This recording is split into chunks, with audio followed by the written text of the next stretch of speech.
The objective of this lesson is to learn how to draw borders in Excel. So let's start.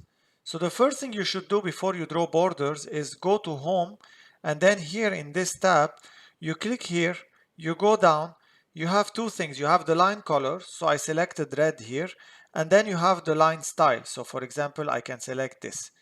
Then after you do this, you get this pen. If you want to draw the borders yourself, so you can use the pen and start drawing the border. So you just click whenever you want to draw the border. And this is for the people that are a bit more artistic.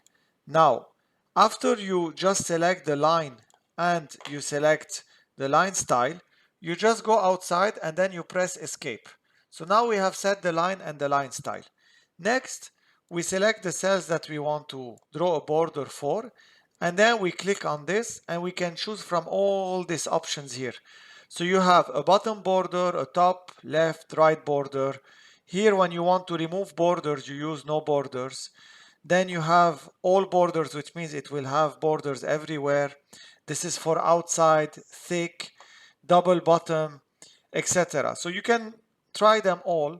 For now, I'm going to choose the simple one, which is this one. And as you can see, I drew the borders for all my cells. Then the next thing you could do also is you could go here and do draw border grid. And if you just go with the pen and you select the cells that you want, it will start drawing a grid for you. Again, this is more of an artistic way of drawing borders. So now let's remove the borders. Again, as I taught you, you select them and you click no border and you are done. Another way to draw border is selecting the cells. You go to Home, you click on this arrow, and then you go to border here. In border, you can draw your borders in this. So for example, I can select a line that is like this, and I can select a blue color, and I say that my interior lines will be in blue, right? And I can do the same for the columns.